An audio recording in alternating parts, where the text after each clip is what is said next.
Yeah, YouTube. Not on Facebook. Not my tube. Not your tube. YouTube. Because I've been telling everybody, I've been sending that link. So yeah, the link is to YouTube. If they hit the link, it's good. Okay. All right, good. We are live. All right, here we go. So I'm gonna go to the intro. Go to the intro.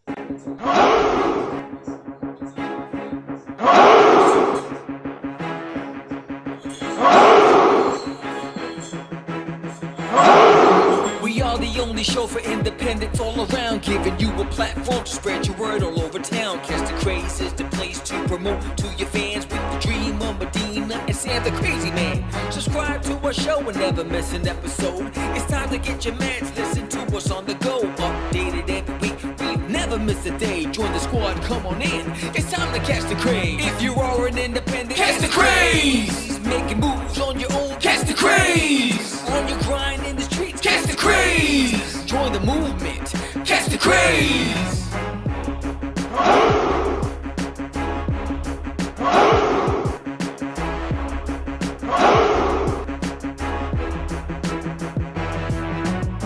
Yeah, George, we did it again. Come on now. You know you want to do it. Catch the craze.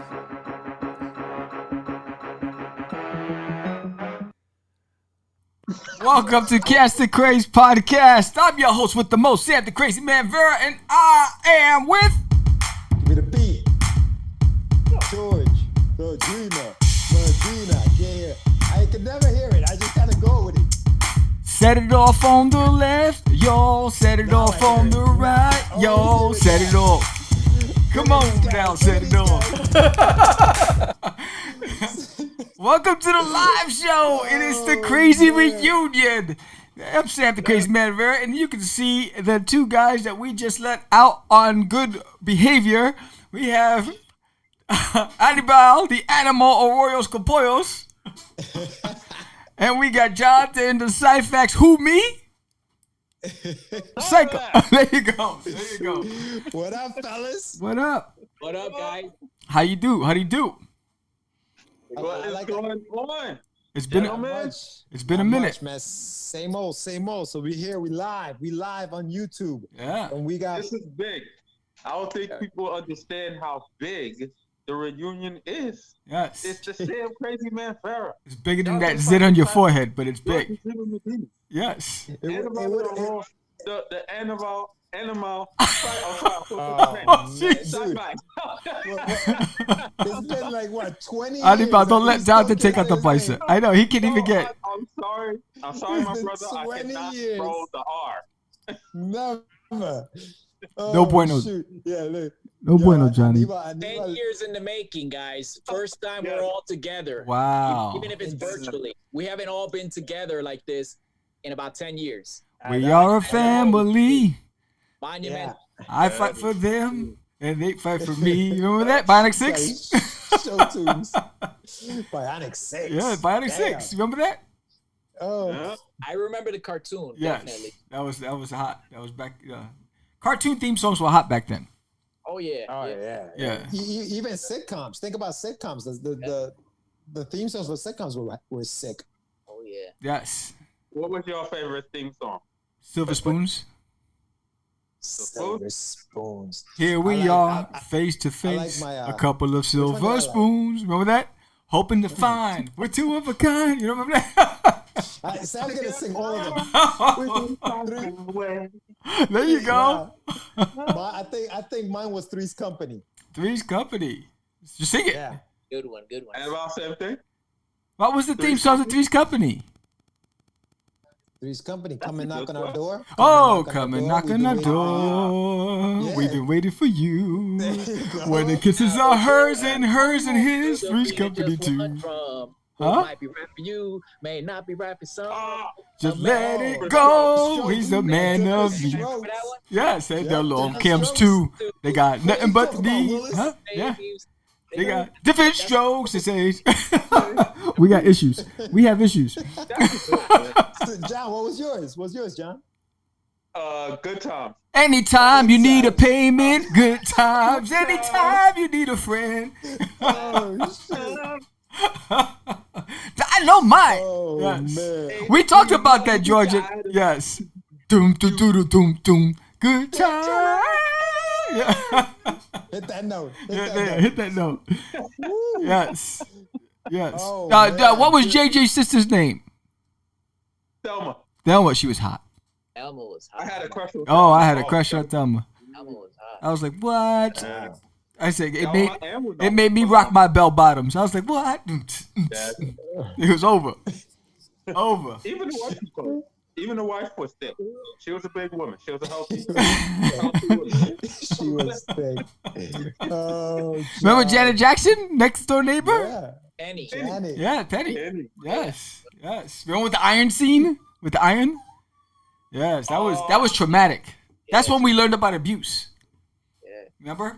I got a trivia for you. This is John fun fact, but it may be true. Oh, wait, yes, hold we're on. starting early. Oh. We're starting early with the Fun facts with Syphax.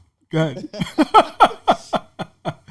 Go ahead. In that episode with Penny, Uh-huh. the mother that was abusing Penny, whose mother is that? She's a famous TV series daughter, actress.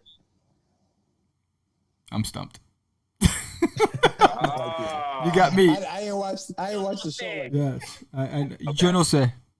This is when John The accepts mother it. We that don't played- know. The mother that played, and y'all can look this up if I'm wrong. Oh, here Y'all we can go. write it. Oh, yeah, I don't know yeah. what I'm talking about. Yeah. It's all about. Yes, you got That's issues. what the fun fact's all about. Look it up. Yeah. Look it up. Fun facts. Easy to say Frank Sinatra.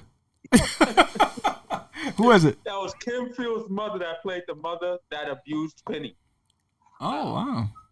Okay. Kim Field. In Okay. fact, I'm gonna look up her name. You got a I'm lot gonna of check the you fun got a lot of fact. time in your hands. That's amazing. That's great. Good stuff. Well, guys, welcome to the show. Catch the Craze. We have a lot of fun stuff. I know Anibal's got a list of things we want to go through. We have at the end of the show, we're gonna do something a little different. We always talk about who's top 10 lists, top 5 lists. So today we have a top 5 best roles in a comic book movie and the actor that played that role. Right, so we're gonna have a top 5 of that coming up at the end. And So, mine is unorthodox, so it's gonna be fun. oh, really? Okay, good. Yeah. So we have that. You know what I'm saying? I go against the grain. Go ahead. Okay, well, as long as they're comic book movies. Yeah, they're not gonna be novellas. It's gonna be Frisco and Felicia from General Hospital. Word. So that's coming up, and then I don't know who's watching yet, but whoever's watching, shout yourself out. Let us know you're in because we're gonna put your name in a hat. Yeah, stop peeping we're and gonna start do a joining. We're gonna do a little raffle. How are you We're guys gonna able to see who's watching? We just see number of people. I just see numbers. I just see. I don't see I don't know who. So I just see numbers. Yeah, Unless I don't they know who. unless they log on, I don't know. Yeah. So that way, the only way to know who is in is when they start chatting it up. Yo, Anibal, you're wearing glasses, but you're still squinting. What's up with that? The glare from the. He's like, eh? Huh? I can't hear you. What? My peepers ain't what they used to be, man. Jeepers creepers. Where'd you get those peepers? Peepers. Those peepers are fading on me, man. Dude, you know what you got to do, Anibal? You got to get a Adival. light top, like I got. 3 light top, and you'll make sure only the middle light works, so that hits the middle of the face, and you make sure the rest of the lights don't work. That's how you do it. That's how I got this beautiful lighting. I had to take. Is that what it was? You got your Either fresh that or fade? Get a better prescription. I don't know. Yeah. Yeah. Just go to the eye doctor. Johnny Time made. for an upgrade. Time for an upgrade, I think. Yes, a big time. Yeah, get the ones like John has. It makes your eyes look bigger.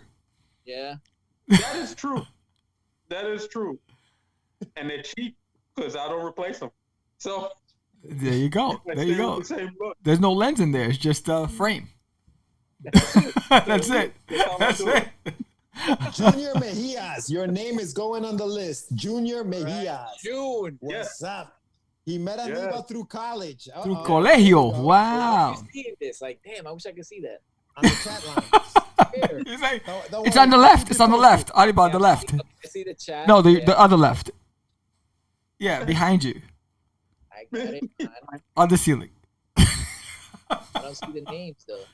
Yeah. Oh, when they start. He When they. said something. He was Yeah. chatting it up. He said he met you through college. Yes. LOL. Junior Mejias.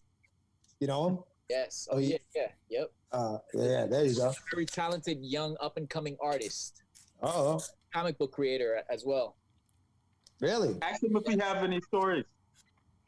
Ask him if he has any animal stories. I can't. Well, if he can hear me, he can hear you, bro. Share your experiences with me at the college. What stood out or anything funny that you might remember? Yes, at Pelican Bay.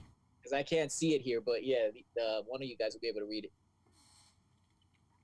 You can't see. I know can see. Huh? No, Doesn't say anything yet. No. Oh, what happened here? ¿Qué pasó? What are you looking at, George? I'm looking to see if he's responded to any of it. Not yet. I can see. I'm busy making my names here. Oh. My Dabba typewriter. do to all. Who be that? Did y'all see that? It was something like Dabba do to all. No, I didn't see it. Who be that? Someone just said a chat saying what's up. Who's that? Sup, dudes? He said, Anibal, he said you did everything in your power to miss class.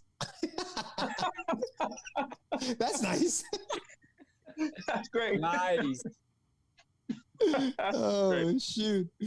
Playing hooky and stuff, man. So I didn't send the invite to anybody, but I got a Zoom from some. Somebody's trying to join? Yeah, I don't know Somebody's that. trying to I don't know who crash that the is. Probably, We're being hacked in real time. By the way, we see it on the screen too. Yeah. Everyone. I was like, ¿Qué pasó? What is that? Sup, dude? What's up? Let's see who our surprise guest is. I don't know who you are, Abadabadoo, but The Labo, that's Anibal. Isn't that you, Anibal? Yeah. From the Labo. that was you, Cabezon. What the? Dude, what's up? See, dog? You're supposed to be using Zoom to respond to your boy on YouTube. You gotta use Jerry's in the YouTube. house. Our man Jerry Wisborough, welcome to the show. The Fantastic Jerry. Four, yes. The Fantastic Four. Look at you. Hey. Nice. Who's Mr. Fantastic, though? You know I'm Good fantastic. question. You know Sam was going to respond to that. Come on. That was a layup. Thank you, all my peoples. I'm going to take Johnny Storm. You guys decide who's the thing. I'm Wolverine. There's no Wolverine in Fantastic Four. Done. It's clobbering time. So check it out. So just a quick announcement real quick, No, Johnny, before you say that. Hold on. For the two guys that are in, for Junior and for Jerry, we're having a little raffle at the end of the show. And the winner gets, what are we giving away, guys? I don't know. We were having a raffle. Yeah. You gotta come up with the prize, George.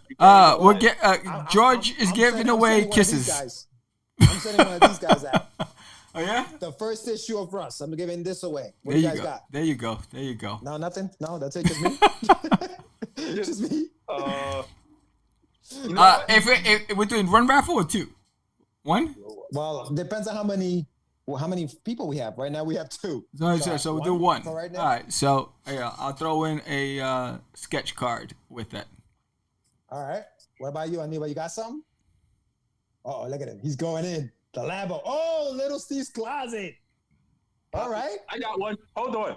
Oh I'll no! be right back. Don't bring the cat, John. Don't even bring the cat. He's just gonna pull up the cat. I got this. He's like, I got this. Oh, we got 9 people watching. Guys, make your presence known. Let us know who you are so you can get into the raffle so we can give some stuff away. he's got. He said he already got it. He's got Little Steve's Closet. You got Little Steve's Closet, Jerry?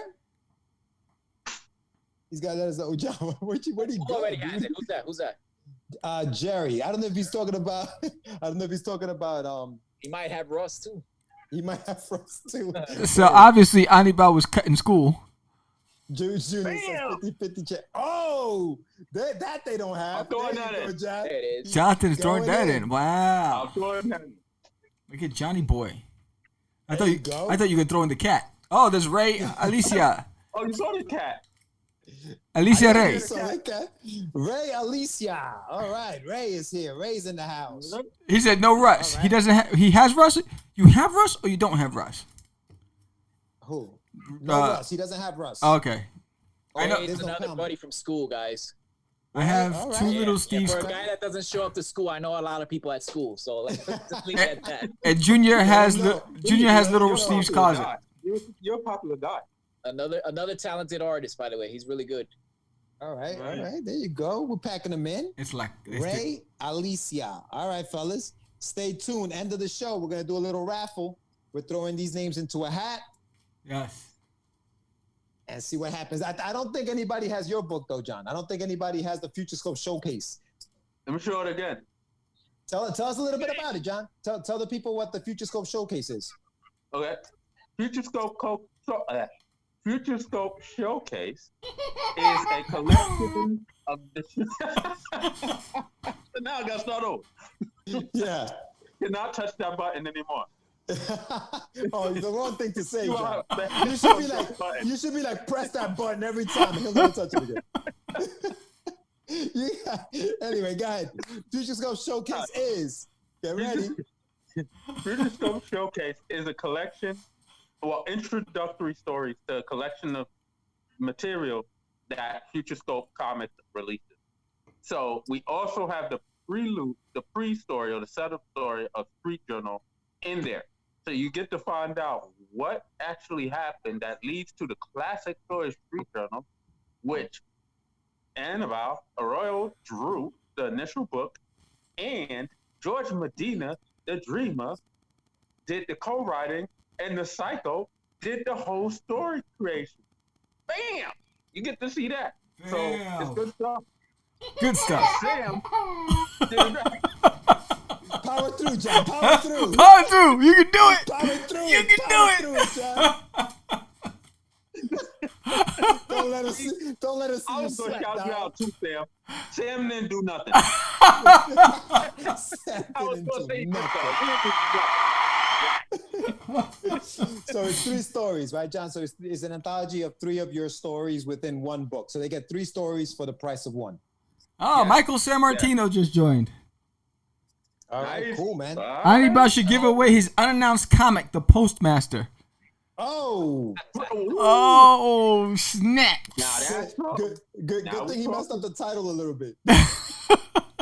You messed up the Look title. at Anibal. What's the matter with you? He's like, Anibal, what happened? You see the chat? look at his I don't face. see it. I don't see You don't see nothing. it? I'm You only go- going by what you guys are saying. Like, yeah. Oh, okay, yeah. Michael Sammartino. He said Anibal should give away his unannounced comic, The Postmaster. Lies. Lies. That's a fun fact. Wishful thinking. So, Michael, you're going into the drawing. So we're doing a little raffle at the end of the show, Michael, and you're in. So what do we have now? We got a whopping 4 people in there, baby. Quattros. Nice. Yeah, buddy. There's 9 watching. There's 4 in there. All right. Somebody's That's not good. saying anything. Good stuff. Make your presence felt, guys. Say hello. Anibal, you packing them in though. These are all your people. Yeah, Good pack stuff, it up, buddy. pack it in. I'll take your word for it. I have no idea. No, you're on your computer, so you can't see that and what's going on at the same time. That's all right. We'll tell you. Yeah, I'm okay. He goes lies, LOL. That was Michael's response. Okay, so if I get on YouTube, will I be able to see the people? Yes. You not? should be You able should to. be. Okay, let me try that. I've never tried it on the phone, Yeah, you can. so. Yeah, then I'm you sure. probably But anyway, guys, so what's going on? Anibal's looking that up. So what's going on with you, Johnny? Talk to us. Let us know a little bit about what you're working on and introduce okay. yourself to the people. Let us know who you are, what you do. You found it? There you go. There you go. Well, I am one of the original members. These are all actually one of the collection of original members of CrazeeComics, Sam's baby child, which has blown into this hotness right here that y'all watching. Yes. I actually formed a collection of stories from a company that I call Future Scope Comics. We all, me, George, and Anibal got together to work on Street Journal, which was really well received. And Sam did a lot of marketing for it. So shout out to Sam, even though that's all he did, because he did the baby sound. Things like that. And I just have a few other projects. Celestine, the Future Scope book that you can win, and the Zion 3 book also will be coming out. So various projects that are really hot and think will do very well this summer. So, you know, Summer's and I over. have a few crazy stories, crazy stories in the crazy camp. So I'm gonna ask Sam, what is your crazy story in the crazy camp? What is my crazy story in the crazy camp? Wow. I got you, didn't I? See, you guys gotta refresh my memory, because George and I talked a lot about the crazy stories. We talked about Tijuana. We talked we'll about start with Anibal. we talked about You start the first we talked story. about you getting punked by a girl at an airport and she got all your money. We talked about Wait, tell that one. Yes. I don't know that one. Wait, Well, I do, but- hold on. Before Yes, you do let's that, talk- Johnny, how many pages is your book? Ray Alicia wants to know how many pages is the book. The pages count is approximately about 45, I would say. We actually didn't do a page count on the actual pages themselves, but I'll say it's about 45 with, including the back cover and front cover, about 45, 38, between 38 to 45. All right, cool. It looks like it's All right. thicker. It looks like a thicker book. It looks like, I thought it was like more than 45 pages. Well, you know what it is? The print cover is a thicker stock of print. Okay. So that's why I had this heavier print stock. So it has a heavier look to it. Okay. So All right. pretty good quality. And George hooked up this cover. I'm not going to lie. I was the one who thought of picking this image. So I will take credit for that. But George really did a lot of the marketing great. Celestine. All right, so tell us about that story. Okay. So Celestine basically is about a young lady who is an ancestor from these ancient kind of great beings. She, Rona. the Rona sneaking up on you. Sometimes I broke my train of thought. Sorry. But it happens all the time. so she begins to be a huntress to chase demons on behalf of this group of council members. And she lives on Earth and basically hunts these demons to fill their world with new souls to form a new heaven. So it's really action-packed, huntress, kick butt type of story. Lady empowerment, and a little Sweet. sexy look to it too. So she ends to Hey, begin. Hey, let me interrupt real quick. Fun fact for everybody that doesn't know. The actual birth of Celestine, her first appearance was actually in an anthology that we did as Mass Media Studios, which if anybody follows us or whatever, they may know about it. It was called Hot Tails Badasses. So Yeah.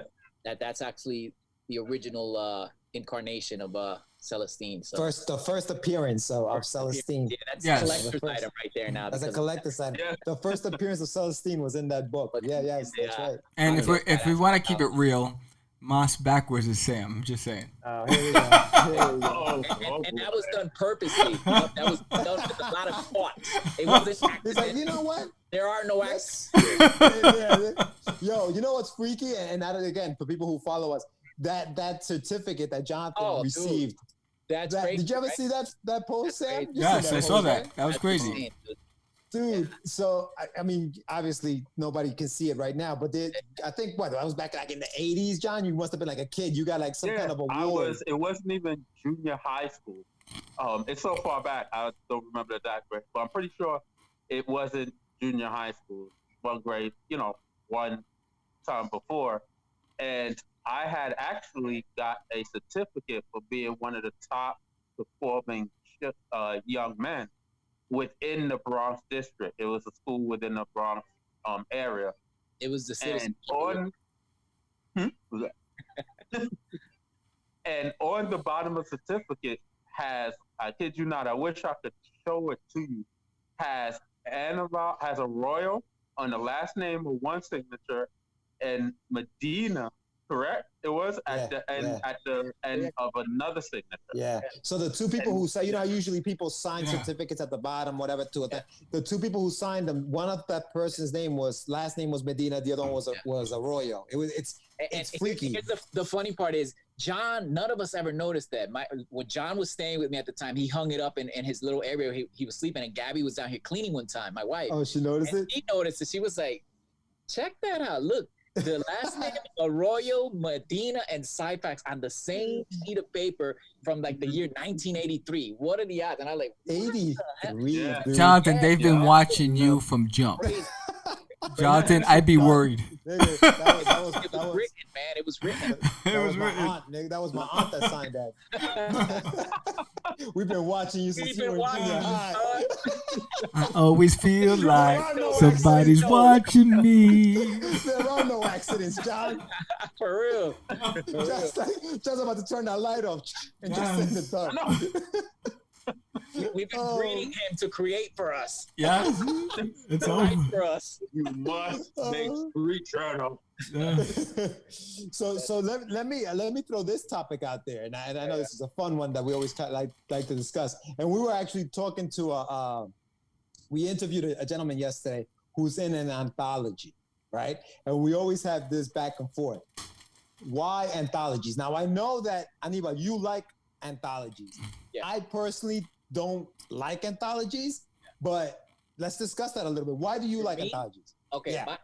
my main reason in putting an anthology out comes from just the need to put what I have in the tons of books like these that I have piled up here and get it out to as many people as possible. And for me to be able to do that on like a multiple level, the only way I see to do that is through anthologies. And if you look at, like, I can't think of an example right now off the top of my head, but there are examples of huge successes that have come out from like the pages of an anthology, like a minor anthology book, just suddenly one character just gravitated all this attention and boom, it takes off. And to me, that in my opinion, that increases your chances. If you're trying to put out your own creation, you throw out as many cards as you can and something will stick. You know what I mean? That's kind of my philosophy behind it, which if somebody looks at it from another point of view, they can say you can focus all that concentrated energy on one thing and do that too, which, I have no problem with. I think it can be done both ways.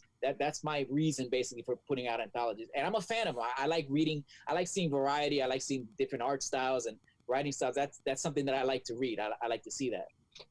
So, What do you think? What do you think, Johnny? What's anthologies yes or anthologies no?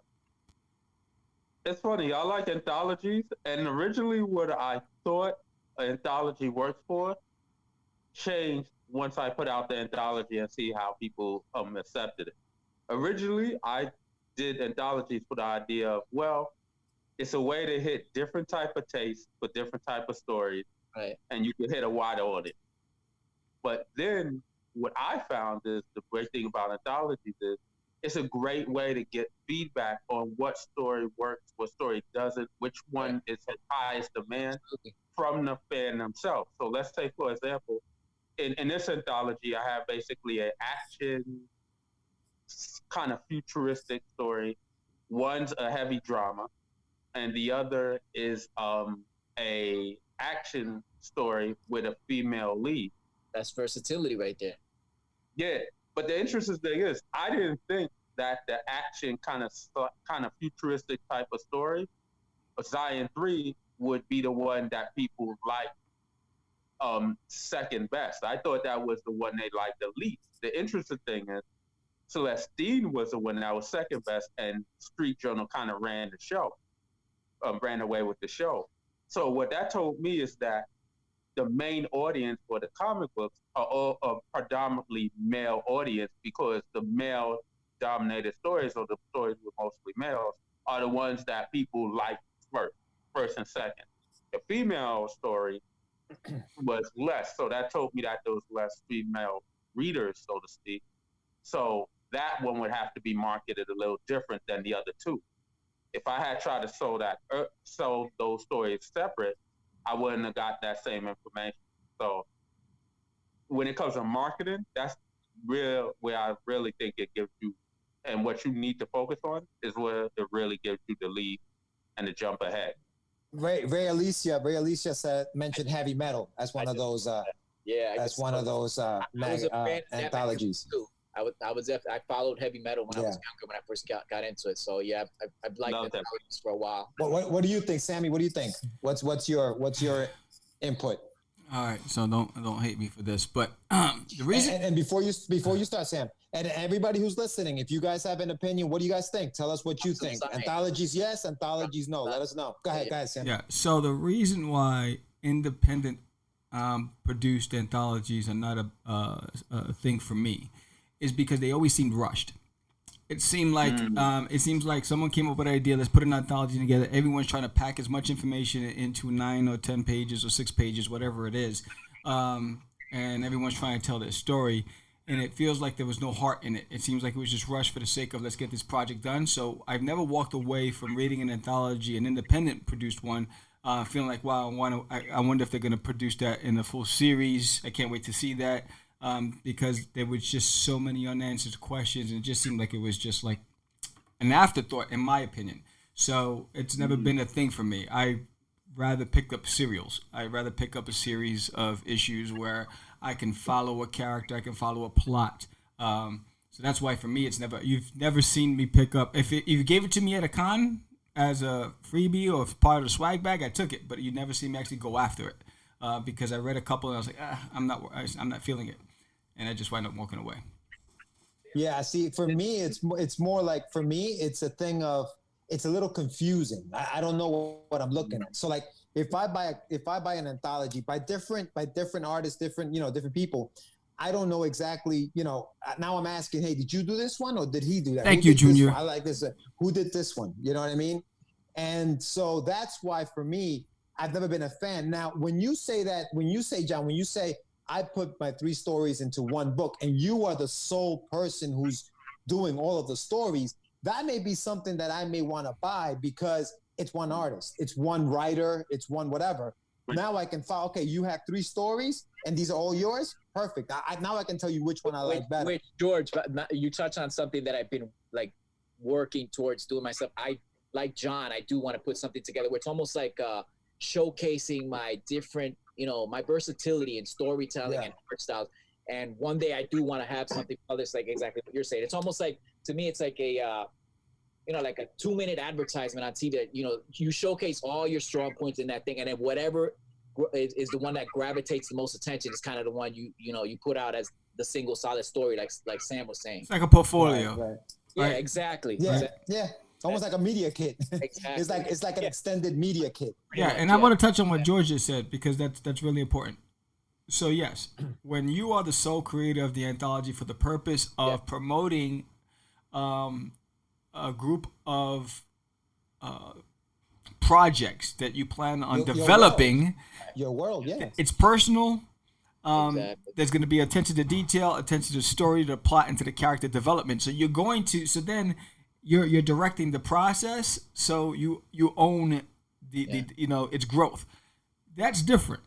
It's like a portfolio. It's like a press kit. I can jump on. Yes. That anthology I can back. Yes. But when it's a bunch of people coming in and just, hey, I got 6 pages, like you said, Sam, it just looks like everybody's just rushing to get those 8 pages drawn and throw them in there. Yes. Come on, I want to get my shine. And I've never been a fan. And I've been asked to participate in a couple of anthologies, and I never really jumped on it because it was just like, Even though I had projects that I was developing full series for, I just didn't feel like there was just nothing in there represented what I was doing.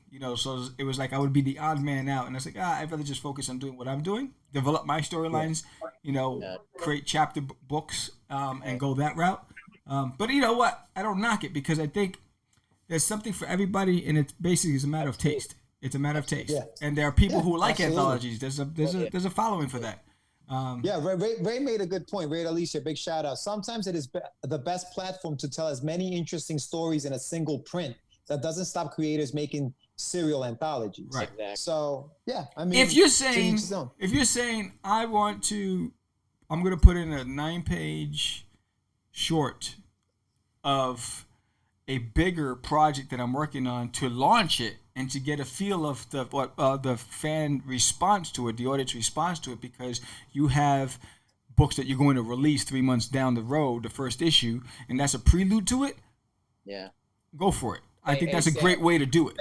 That actually right there, what you're saying is the intent of most of the ones that I put together. I pitch it to people like, okay, say you guys already have stories that have been drawn, that have been done, and I'll tell you, look, I got a theme on this anthology, and your books fit this theme. Would you be willing to donate 8 of your pages that are already done? It's already it's already formatted, and it's promoting something that is already out or is about to come out.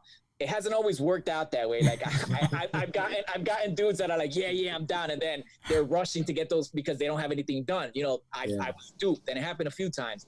But my whole purpose with it is just to kind of like get people that are thinking about publishing or getting into it, give them a little feel for it, and at the same time promote myself within the group. There's strength in numbers. So like, rather than just put myself out there, I'm also acting as not only the artist, I'm the art director. I'm doing everything. I'm chasing these guys around for the artwork. You're the producer.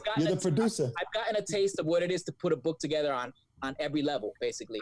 And to me, that's a plus. It's a win, So big shout out to the anthologies that Anibal has put together. The names are Hot Tails Badasses. Hot Tails Badasses. Remember that? Hot Tails Badasses. That was the one. That's where you will find the first appearance of Celestine. The original. That's the first one. Then you had Warped, I believe, right? Where'd you go? Yes. He went together. Then you had Warped, right? Did you have Warped? Yeah, Warped was the second one. Badasses. Yeah, then you have Warped. The Stranger. This one was very successful, being that I like that one. That was my favorite. A lot of this stuff was already stuff that was already done from these guys. So all they did was lend me their artwork from their existing projects. So this one was very, very well handled. Yeah. And then the other one, the last one that we did was Cryptic. This is my personal favorite just because of the theme. It was horror, and I got to draw a lot of like cool, scary stuff. So, this was actually me and George's first collaboration. He actually fleshed out this. So this is legendary right here. And this is actually the only one that's still in print, still in existence. Yes. Yeah, Junior says, Anibal, he's still waiting for the continuation of La Chilla. That was the name of our one we did, Sam. Our story. It was called La Chilla. That was a good one. It's not chili, John. It's not chili. AKA the side chick. No, so there you go. So I'm a big fan of zero issues, and zero issues have always been like a prelude to the story. So if you're going to do a zero in an anthology as your launch pad, the launch point for your series, that's a great way to contribute to an anthology.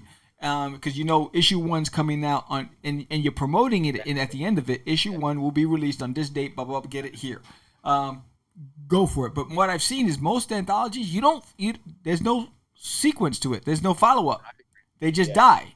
So then what happens is we're very finicky as comic book readers and collectors. If there's no follow up, you're done. I'm not even gonna waste my time again. And I think that's the biggest thing. So if it's gonna be part of a bigger picture, go for it. If it isn't, I'm walking away. Yeah. Well, that's actually I'm sorry. I want to piggyback on that point, because when I did my anthology, the number one quote unquote complaint that people said is, I love the story. This one was really cool. I really love this story. I was feeling this one, but it's too short. Yeah. I want to buy a complete story. And that was always a complaint. So either I have to have the complete story, as Sam said, great point, or something in an anthology had to feel so complete in the storytelling that they didn't feel like they was getting shorthanded on the story being told itself. Right. Right. Ash cans. Yeah, there you go. Zero issues of ash cans. Yes. At the conventions, the little ash cans and stuff like that. Yeah. And now imagine, like you said, all right, you contributed to an anthology, and you put in your ash can or your zero issue inside the anthology, right? And when it's released, it was released in time for the same release of your first issue. So now the person read those first 6 pages, 9 pages, and then they got hooked. It's like, I want to follow up. Oh, they have one. Now you got a fan hooked. The worst thing you can do is that you have that anthology, months go by, and you never release that one, and you lose that. You lost them. Yeah. You know what I'm saying? So I think that's where the planning is big. The planning is critical with when you're going to contribute to these things. Make sure you have something ready to go in sequence with it. So this way, you have a better chance of success. You know, the other thing, Sam, and the other thing, and even Anibal and John, and Anibal, you might agree. The other thing with having different creators in one anthology is that now you have to now you really have to get creative with whether you're putting together some kind of contract that says I can continue to print this book out, and they're saying, well, am I getting paid for what's in your book? If you're making money, I want to make money. George, How are we splitting that this? can get ugly, and you know, we've experienced that where one guy is like, hey, I thought we were getting paid for this, and mind you, I'm pretty transparent with everything. I'm not trying to cheat anybody. I tell you exactly what it's going to be. It's not for money. It's for, you know, you want to get your feet, whatever, you want to get out there. I'll put it all together and put it out there. And then I've had dudes come back telling me like, hey, when are we getting paid for this? I'm like, did you not read the chat message I just texted you? Like, do you want me to? It's true, dude. It's true. You know what I mean? And you know what? And maybe that's what put a bad taste in my mouth for anthologies is that back and forth. Because to me, if you're the only person whose work is in that book, you don't have to worry about that. Believe me, those experiences have made me a lot more selective with who I join up with when I am doing an anthology. Like just based off of those, you know, three books that we put out.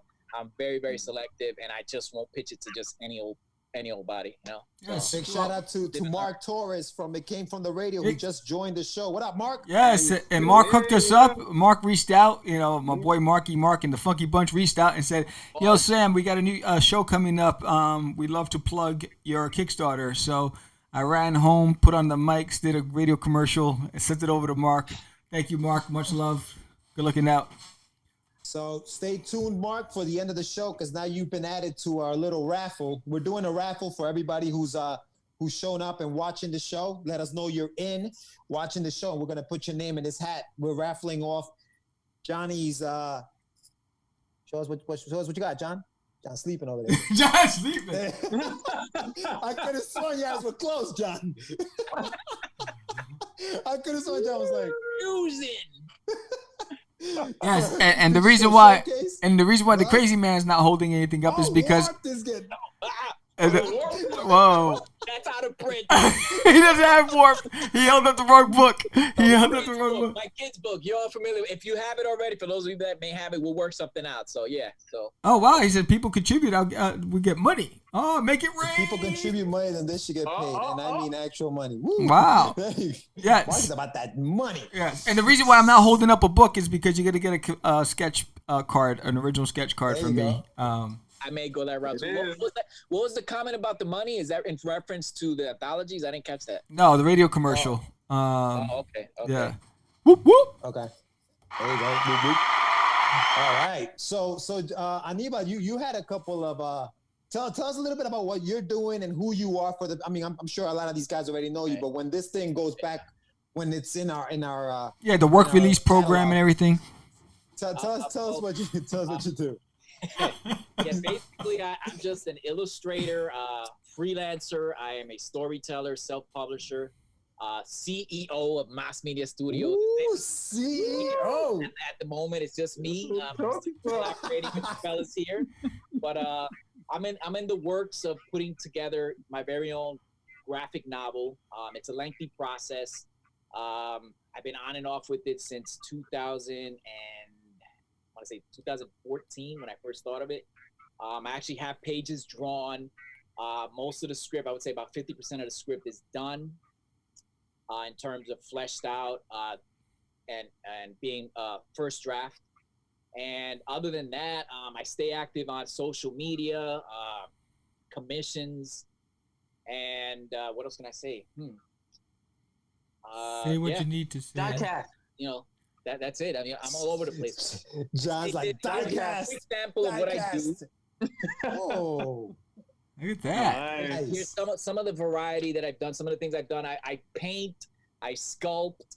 I like that Frankenstein. Recently, I learned digital art, so I'm also a digital artist now. I could add that to the menu. I prefer traditional, but I am learning. You know, there are a lot of benefits to working digitally. It's funny because working digitally, it opens up so many avenues of like possibilities that it becomes a detriment if you let it, because now you're sitting there going, okay, what if I turn the sky orange instead of purple?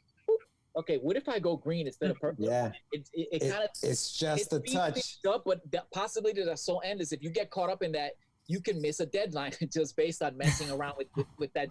Like, did you ever? It happened. It's happened. Anibal, did you ever get that drawing tablet?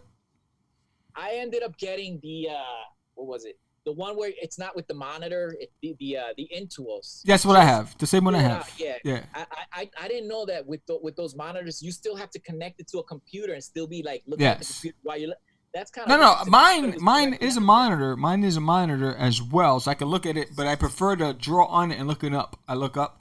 But although I can see it on my monitor, it's just my monitor is too small on the Intuos. But that defeats the purpose of being portable. Like you have to like be logged, like connected to a desktop in order to work. Yeah, they haven't got. If you want portable, you need iPads. You need, I'm not there yet with it. I've heard like mixed reviews about it, so I'm kind of on the fence about it. Yeah, I'm not digging it either.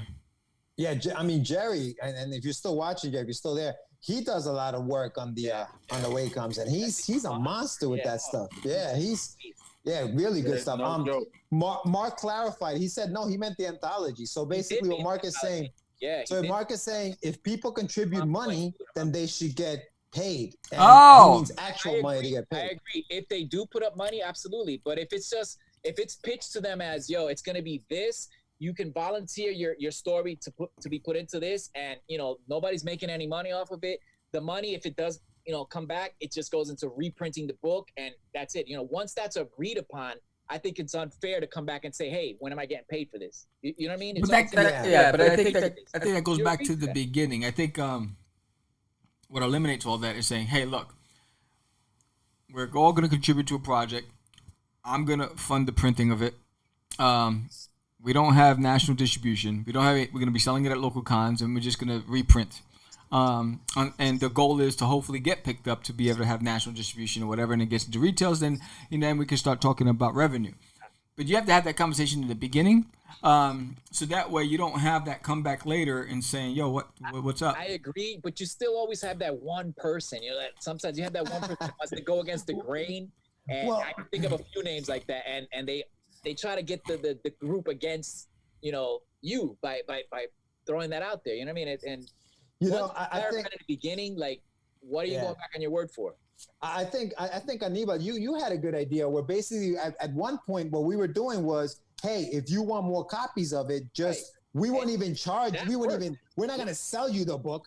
Just give us the money to print more. We'll give you that print, so it's at cost. And then you could just make your own money, You want 10 more copies? I'll print that 10 more copies at cost. You just pay for the cost of the print. Absolutely. And then you sell them at whatever price you want. Because we weren't even putting prices on the covers. They can sell it to whatever price they want. Yeah. That works. Like, we've done that and it has worked. Jose Calderon. Pay me. Show me the money. He said, "What's my chow?" And Rarely said made a good point. Promotion is your payment. Interesting point. Absolutely. I agree. Man, this is good, man. I like this. Shout out to all the flatters, the unsung heroes of the comic book indie world. The flatters. The flatters, huh? Yeah. All those guys who... No, and so I don't know if you guys... I don't know if anybody watched the episode of... and that, that was influenced by Anibal Arroyo, Arroyos con Pollos. Yeah, I appreciate it. I saw it recently. Yeah, see, I shouted you out. I hooked you up. So Anibal hit me up and he said, "Hey, yo, Sam, you're always doing about making it as an indie publisher, but what about the freelancers?" So I did a segment on the Crazy Channel Less about freelancers, and that same subject came up. Where let's flip it. You do sign a contract. You are getting paid, but now you think the scope of work is too much, and you want more money. It's too late, right? So you have those guys, out there that for some reason, the moment to negotiate is in the beginning of any project. And the moment you accept the terms, you're done. It's over. The conversation's over. Now you have to produce. And I think that's the biggest thing. And that's the reason why I get frustrated with a lot of creatives, because somewhere along the line that they realize, oh, this is real work. Oh, I don't like the terms. It's too late. You missed that negotiation. So several things can happen. You can blackball yourself because you decide to get resentful, disgruntled, and your work is less than stellar. It's not as 100% because now you're mad. Or you walk away, you don't get any referrals, you don't make any money, no one wants to work with you because you're difficult. So instead of crying over spilt milk, talk about it in the beginning. Make sure everyone agrees on the terms, and then move on. You know what I mean? Don't agree, and then later on saying, "Oh, I don't like this deal." It's too late. It's too late to apologize. Keep it moving, kid. So I think that's the biggest thing. It's we fail to really take ownership of our journey in the beginning of those conversations. Independents, everybody knows there are so many independents out there that are working together to just try to promote their craft. So that's why you see a lot of different anthologies for independents, and you see all these collaboratives going on, because everyone's just trying to get exposure, to try to get somebody to take notice or try to get picked up. So when you have those intentions and everyone understands what that is, and it's really just promotional material, then agree and keep it moving. Get your copies, go to the cons, sell it. That's your portfolio. You did some work. You got some free copies you didn't have to pay for because somebody else decided I'm going to foot the bill and print it for you. Go and sell it. Now, if you want it more, you can contribute. So I think it's a combination of things. So a couple of things here. So Ray Alicia says contracts fix that. You know, the back and forth. Also, yes. Mark is saying, and add, quote, if this X happens, then we can renegotiate. Yes. End quote. This is why I use Fiverr. There's ways. Yeah, this is why I use Fiverr when I'm recruiting a colorist. Check that out, Sam. I haven't heard of that one. Yeah, so you, Anibal, as a creator, as an artist, as a sculptor, you can go on to create an account on Fiverr. They take, I forgot what, it's like maybe 5%. I'm not sure what they take from you. And you can say, I'm offering 3 packages as a comic book artist. Package number 1, I'm willing to do X, Y, and Z with this many revisions. Package number 2, which is a little more expensive, I'm doing and package number 3. So what I do, paid service, Sam, yes, right? yes, you're basically saying that tells me it's legit. It's legit. You're protected because what happens is as the client, I have to put the funds up, and Fiverr holds it until the project's completed, and I, the client, approve it at the end. I gotcha. Right. Okay. So this is an opportunity for you. You're protected. The client's protected.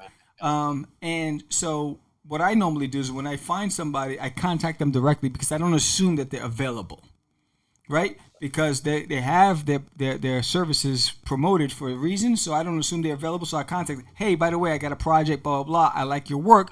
Are you available? You offer 3 packages, but my scope of work is a little different. Can we discuss? And then when we agree, then they'll send me an offer. They'll send me an offer. Then it goes in, and then Fiverr pulls the money out of my PayPal account. They hold it. It's an escrow, I guess. And then once it's done and I approve, they'll ask me, "Are you satisfied with the work?" Blah blah blah. Approve. Boom. And then I, as a client, can review and give a rating for that person. So if you want to make money as a freelancer, go to Fiverr, go to iWorks. There's a lot of different ones of them. You don't have to use just that one. There's many of them, but that's a way for you to get some exposure. Good stuff. Yeah. Or JD says, always live up to your word or kill the person you're contracted with. LOL joke, only a joke, but that's how we did it in Brooklyn. Kill the wabbit. Kill the wabbit. Oh, man. So anyway, yeah, so what else? All right, so big just in this little break, let me just let everybody know who's watching and who just came in. If you are watching and you haven't made your presence known, make sure you type something in the chat so that we know you're here because your name is going into this hat. We are raffling off a couple of goodies at the end of the show, so stay tuned for that. We're also going to have a top 5 list of the best actors who played a comic book character in a movie coming up in just a few before Johnny falls asleep. All right, so we got John, you quiet over there, brother. I'm awake. I'm totally plugged in. Y'all talked about anthologies and don't cheat nobody. I got you. Oh, Jay Salazar. Jay Salazar. Jay Salazar is in the house. He says. Ask the question, Jay. Hit us up.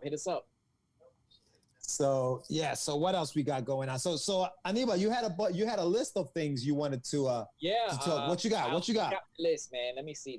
Some of this we've covered like just in this conversation here. You want to have our little debate on how good Breaking Bad really is, or the ongoing that's a goodie. War of the That World. is a goodie. The ongoing battle between you and I. That is a goodie. I have 2. He's like, I'm gonna wait for that one. That was good. I got 1 word. Boy, yeah. What are you talking about? Breaking Bad? Well, yeah, two Breaking words. Bad. I never watched it. Never watched it? Overrated. Well, that's one word. Oh, Johnny with the overrated. Damn. Shots fired. Look at Anibal. Anibal's like, damn. Yeah. Oh, Ray Alicia's promoted. He said, "You need cover art. Hit me up." Hey, I'm Ray's sorry, ready. brother. He's like, "Well, I got my portfolio right here." You know you're my brother from another mother, but Anibal said, I gotta be you honest. broke my heart. You broke my heart. Hey, I'm gonna shout out Sam real quick. Sam, I was watching one of the shows. I think I told George about this, right? And this particular viewpoint you shared, I was like, no, he didn't just say that. No, he didn't just say that. Oh, here we go. Which one? Say it ain't so. Oh no. And I'll just say one word for you: inkers. Oh yeah. Inkers. About them getting paid?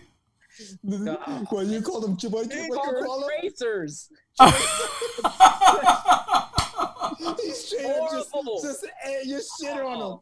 Tracers. Oh my God, that's sacrilegious, dude. I was like, it made my list. I was like, I gotta bring that one up.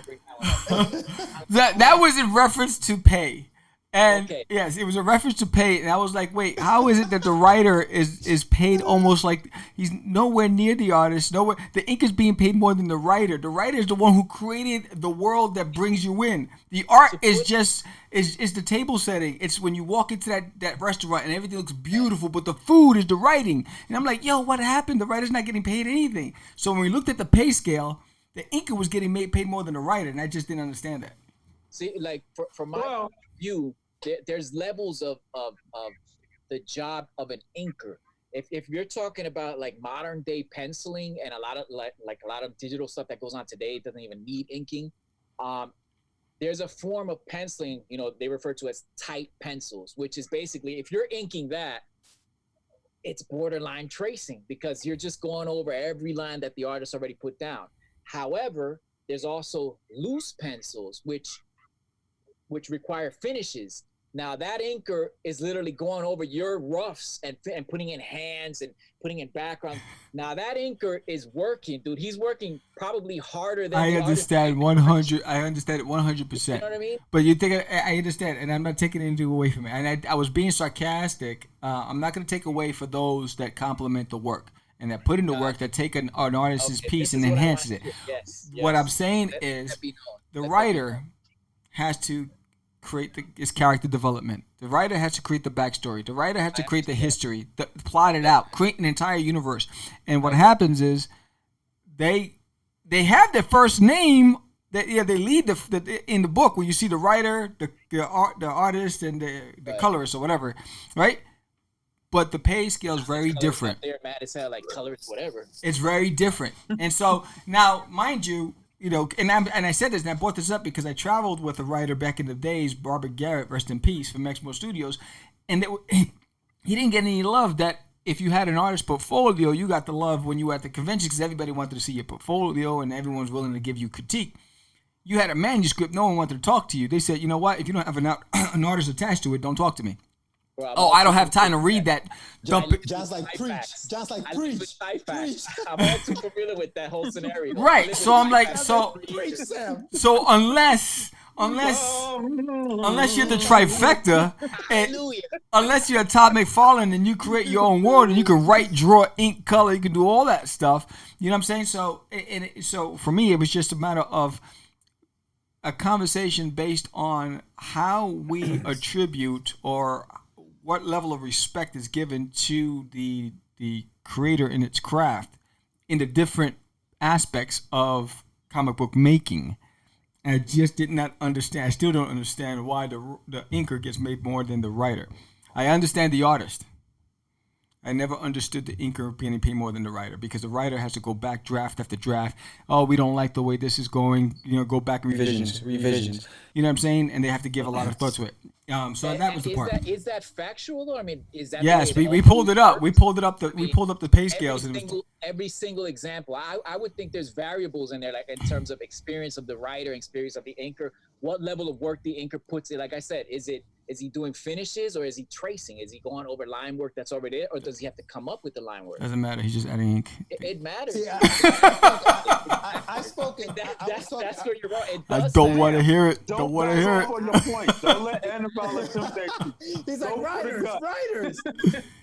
No, but you know what? I was talking to Alex Rivera. He's an inker, and he was saying that he doesn't like it when people say, yo, man, can you make my pencils look better better than they are? He's like, I'm not here to do that, because there are times where he's tried to jazz them up, add some more stuff to them, and an artist has come back and say, yo, what you do with my pencils? Like, I didn't ask you to do that. That's a so, no. Wait, hold on. So he definitely just doesn't. Jay, doesn't no, the do colorist is different. So the inker is just the one that's putting the blacks on. The colorist is the one adding the colors and the effects and the tones. We were talking about the person that the inker is, for me, is like the photocopy machine, right? Takes your pencils and makes it black. Again, it all depends on what he's inking. Yo, Ray said it's because looking at it on a one level. I think Anibal's trying to come through the screen. Ray Alicia says it's because it takes much longer to draw, let's say a city than to write the word city. No, but the inker's not drawing it. He's just going over the inker is going over the illustration. Longer to describe a city than it does to draw an ink line. It depends. There you go. Yeah, I got you, Sam. This is getting heated. No, look. I love every aspect of comic book creating. I just don't understand the guy that creates the world gets less than the guy that gets to go. The artist I get, because the artist has to put a lot of thought into taking that written word and visualizing it and making imagery of it. I get those two. The writer and the artist, I believe, are the ones who should be the highest paid when developing a comic book. Everybody else should be right after. The inker, colorist. In that equation. Huh? There's variables missing. That each single case cannot be what you're saying right there. There's got to be variables that determine that. Each single case you're saying is no, but I said let's just talk about the masses, right? Let's talk about I'm not talking about the ones who've excelled and are like above the pack, right? So let's talk about the median, right? So the majority, the pay scale, entry level pay scale. If you're a writer, artist, there should be a pay scale that determines you two are right here. The artist puts in a lot more work to try to conceptualize what is written. I get why you get paid as an artist so much. But I don't understand why the writer is always on the backlist, unless you're an Alan Moore and you're all these other guys. So are we expanding? Physically speaking, it's a lot easier to push a pen on paper than it is to dip the pen and draw in inks. So when you look at it on that plane, I could see why an inker will get paid more than a writer. If they're both nobody. Not the penciler. Not the penciler. I'm talking about the inker. Wait. I do have a question for Anibal in that point. Yeah, go ahead. Ask him. We did have a conversation about this at one point, and one of the things that I believe, I could be wrong, but I believe that was said was that the inker's job is the one that's fading most, because it's the one which is being replaced digitally the most. That less inkers being used. But you're not replacing. But you're not replacing the writer. Why? Replace the writer. Their jobs ain't going nowhere. Johnny boy, now you don't get a giggle. You get this, Johnny.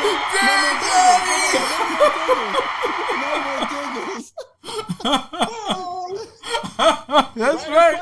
Yes. Hakuna Matata. Big shout out to Jay Salazar. Who's been sitting in the car listening instead of going to work. Big shout out. On the flip side of that, you could look at it as the inkers have become such a rarity that now their prices will be more in demand. Nah, man. It's such a rarity. They're gonna find on any market. If you look at anything with the market value, the less of it there is, the higher its value. So that could flip the argument towards what I'm saying. Yo, they're gonna be extinct with the dinosaurs. They're gonna be extinct with the dinosaurs. Another thing that when I was talking to this Alex, hold on. So another thing that he said was the reason why he doesn't like inking digitally is because there are things that are missed in the digital inking. In other words, the weight of the line and stuff like that. It's easier to do, and a lot of people think that they can just do it, but there's an art form to it as well. So that's something that maybe I don't know. For me, in the process from drawing to writing and inking is one of the most intimidating things to do. Oh, I hate inking. I suck. Somebody else. I know you hate. Proving my point. Yo, where's my Sharpie, George? Where's my Sharpie, George? If you're an inker, dude. If you're inking over somebody else, George, you got a comic you want me to ink? Go either way. You see what I'm saying? Yeah. This is the value of an inker. This is the value of an inker. It's a dying art form, and that's a shame. Quick question from true. Jay. Alice, we love you. Inkers, we love y'all. We do. I'm just poking the bear and back his Sam. Hold on. Real quick, because Jay got to go to work. He says, "Is there a forum to connect artists to writers or vice versa yes. so that we can?" Yes, there is a forum. There is what the hell did I use? It's right here. Boom. I don't know why I can't remember the crap. It's on my damn phone. DeviantArt. You have a community in DeviantArt where you connect with writers, inkers, illustrators, whatever. I do talk about DeviantArt in freelancing because one of the things that I prefer to go to a professional site like Fiverr or iWork is because there's a level of maturity and professionalism there. In DeviantArt, if you're an independent and you have a specific budget and you say, hey, I have a budget and I'm looking for someone to complete this project at this budget. Hey, Sam, DeviantArt isn't a paid service, right? No. It's a freebie?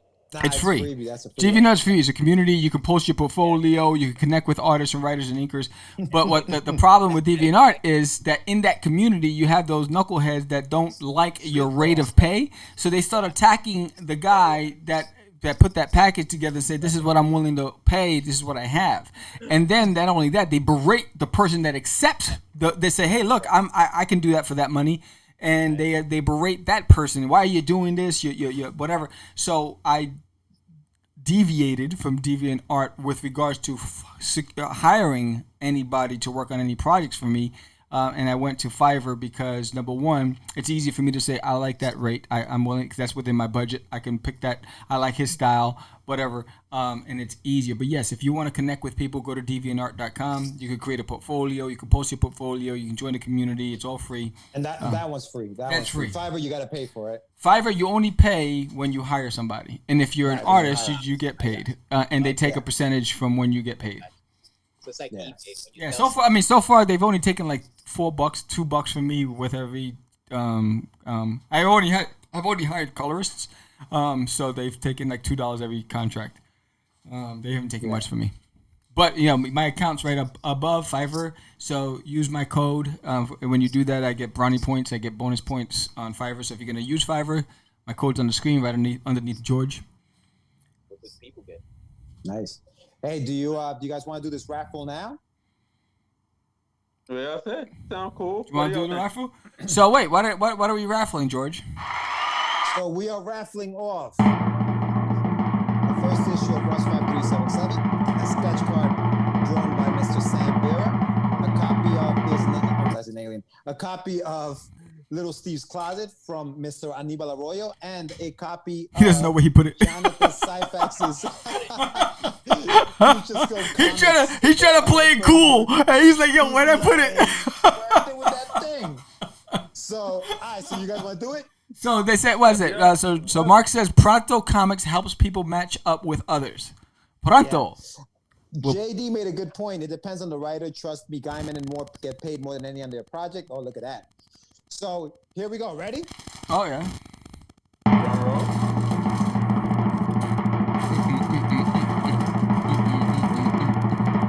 right, here we go. Ready? Hopefully he's still here. Survey says? The name is Jose J.D. Calderon. Oh, J.D. Calderon. J.D. Calderon. Everyone knows his name. His name is J.D. Calderon. He got a little theme song. So JD, you get some books, bro. You get some books. Yeah, so the good thing, JD, you get a sketch card from me. You don't get a book because you probably already have it. I probably gave it to you at a convention somewhere. He probably has a whole bunch of books. So no, Anibal came with a laundry list. He said, "I'm going after Sam today." So individually, if you could tell your younger.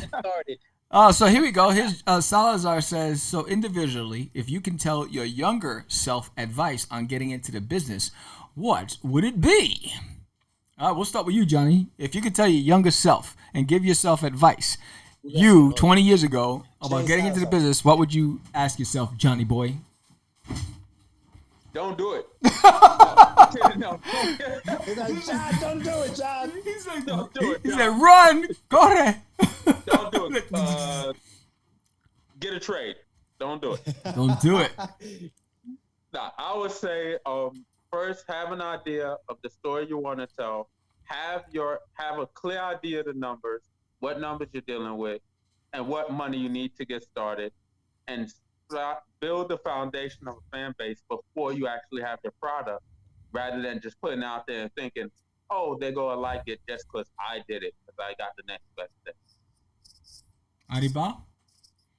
A younger me, I guess I would tell me, take it more seriously. Treat it like, a delicate plant or flower, flourish it. Don't ignore it. Nourish it and grow it, because now at this age I'm playing catch up, and that's no bueno. No bueno. Yep. What about you, Jorge Medina? Hey.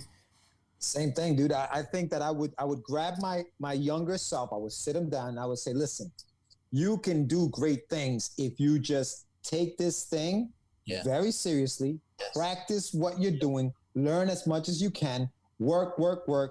Don't think, oh, this is, whatever, I got time, because you don't have time, kid.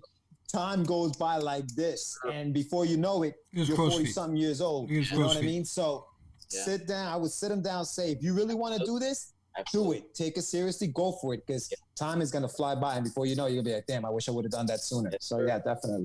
Catch up. Yeah. Yeah, I agree. I would have told my younger self, there's going to be a point where you're going to want to walk away. Don't walk away. Because I was a beast mode back then. I would have said to myself, don't walk away, but don't try to rule the world. Take it one day at a time. And I think before I was trying to rule the world. I was just trying to do everything, right? So I was like, going next, right? Do one thing, finish it, complete it, move on to the next, and don't walk away. Stick to it, because it'll pay off. I think that was what it was. Hey, Sammy. Yeah. No, go ahead, George. Go. No, I was going to say hashtag ponte las pilas. That's what Junior says. Straight up. Yes. What were you going to say? Jerry says, create what you know, what you read. Yeah. Don't try to create a new X-Men. Come up with your own stuff. That's what Jerry said. Yeah, there's only one X-Men. Right on. One of the things Sam mentioned about, that 10-year walk away. I've always been an inquisitive person. Oh, shit. Back in the military, one of my superior sergeants used to say I was probably a detective in a past life, because I like to dig for information and bring it up to the surface. Now, Sammy, I need to know, bro, what were you doing for those 10 years? Explain to me. I know you resurfaced a few years ago with the 300-pound workouts, and I was like, oh, look who's that. MMA fighter. Seriously, seriously, all jokes aside, this thing that we do, once you do it for so long, it becomes your nature. It becomes like breathing to you. And to me, walking away from it must have felt like, it would totally feel like death to me. Even the workouts, I'll get away from the workouts, and I'm sure you can relate, a couple of weeks, but my body will miss it. I'll be like, God damn, I don't feel like myself. I got to get back into the routine. The art game for all of us, the creative process, being that we're creators, is likened to that feeling. And I can't imagine, and not to get personal, it's gonna be like pulling these answers out of you. I just can't imagine. Maybe this is a private conversation. Right. Maybe this isn't for Facebook or Zoom or whatever. But I need to understand that. Like, how could saying you walked away, dude? Like, WTF? What the F? It was. Hold on, Sam. Before you answer, plug. Mark said, if you listen to our show, Sam said what he was doing.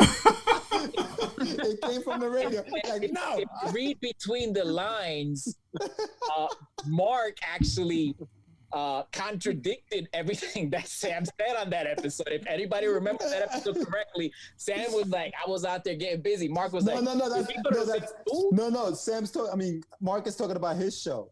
It came from the radio. Show. It came from the radio. Oh, okay. Pardon me. That was my comeback show back in April. Better promotion, Mark, because I missed that. Promotion, dude. You got to do better advertising. I missed that episode. I got you, Mark. Send me the link then. No, so it was a tough 10 years because I had a studio that was empty, and I would walk away and I would just look at the walls, and because during those 10 years, a lot of things were happening personally that was preventing me from actually creating. And I was always yearning to go back. Is questioning that. Yes, I was always yearning to go back. And I'll let you go as far as you want to go. Yeah, so I just I committed to, I just like engulfed myself into my work, which is... You continued education, right? Did you go Yeah, I went to school. I got my bachelor's degree. I went and I just focused on work and just moving up the corporate ladder. But I always had my office set up. And every time I'd walk into it, I would sit there in silence and just like, I wanted to, but I knew that it wasn't the right time from a family structure to do so. And so once we bought the home and everything was settled, I said, I have to do this because if I died tomorrow and I didn't, I'd never forgive myself. And, because I knew I was close back then and I walked away when I was I can touch it. So now I'm racing with the clock, but I'm more methodical. I'm more strategic, and George could attest to it. Everything there's a lot of planning behind it. It's very specific. I see it in the product, dude. Yes, I can attest to that just from here, from watching you. Yeah, so everything now is I'm taking all the lessons I've learned throughout the years, the lessons I've learned from all of the creators we've interviewed, because I've taken the best and worst from all those interviews, and I said, I'm not going to do that. That's just crazy. Oh, I love that. That's pretty good. And I've taken that and I balled it up and I said, all right, now how can I make this my own? Based on all this stuff, and even till today, George knows I'm a student of the game. I'm always studying. Absolutely, yeah. So, the part that is the scary part is the clock is unforgiving, right? So time flies, bro. Yeah, so the clock is unforgiving. You're racing with the clock. Anibal's frozen, and I don't know if his phone died. Oh, there you go. It froze. I don't know what happened. Yeah. So the clock time is unforgiving. So I'm racing with the clock, but I'm worried more about producing great content than the clock, but I know that the clock exists. So it's always in the back of your head. Yeah. And I know that there are people out there have 10 years ahead of me.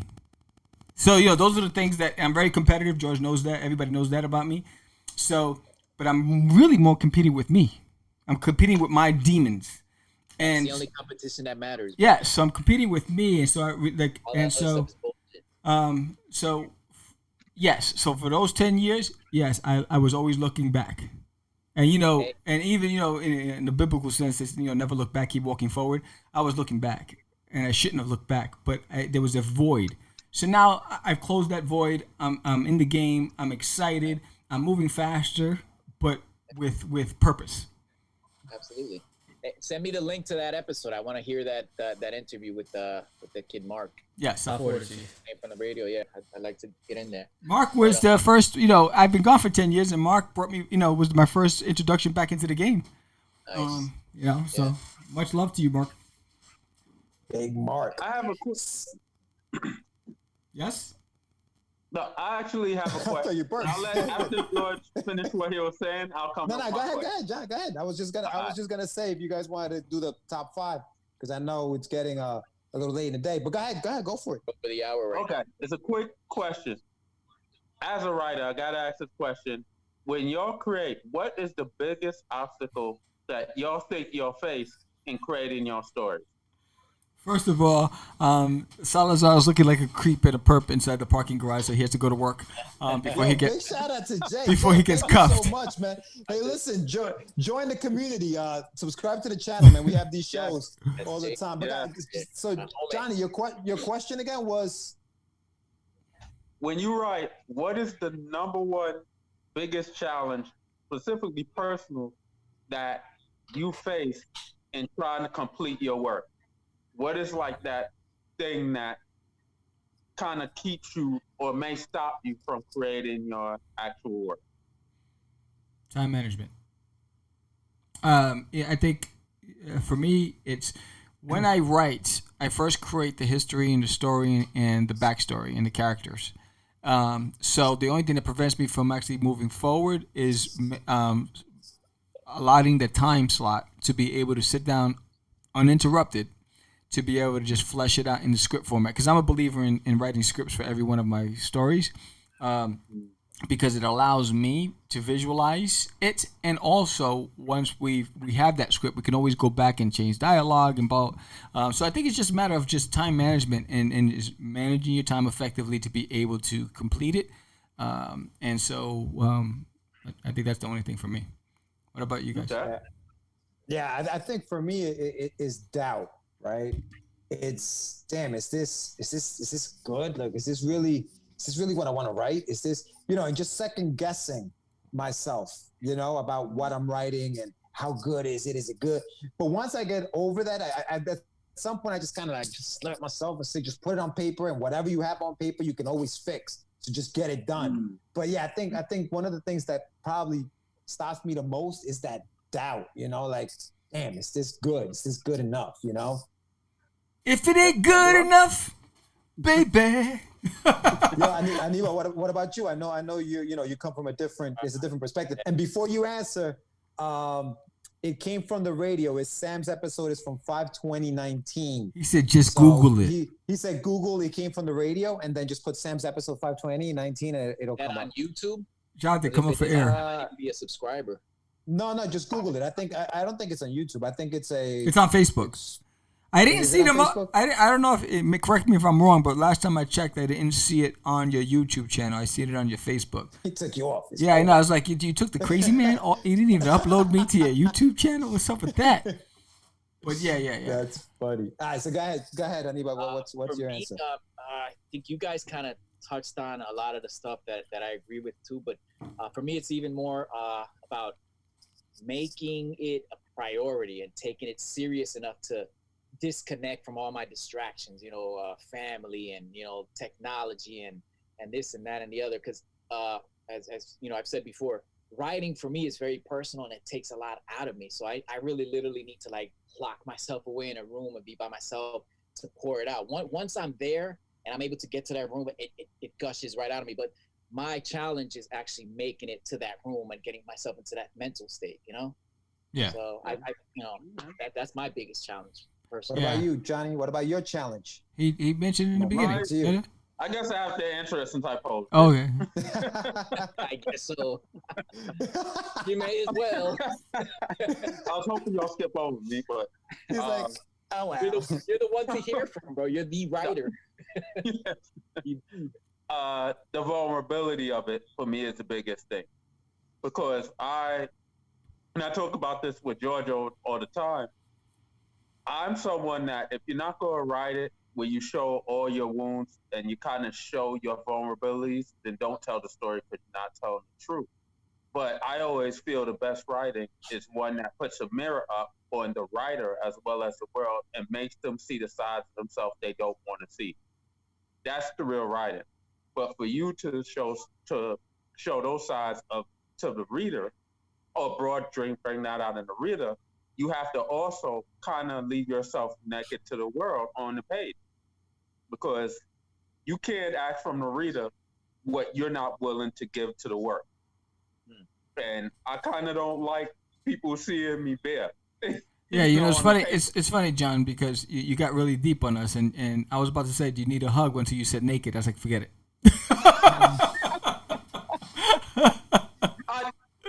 I'll I'm single, ladies. Help me out. Show you gotta show them the, you know what I mean? Show the guts. Show the guts. You get this. This comes with the package. Uh-oh. Oh, look at that bicep. Look at that bicep. Thanks, JD. He hasn't eaten in 10 years, and then I know. This guy's bicep is. Well, he's feeding that. That's what he's doing. Like now. Yes. Thanks, JD. Good looking out. And Mark says that it's also available on Podcast Placed. Anibal. Okay. Yes. I'll be looking it up. John always gets deep. You know what I'm saying? He goes there.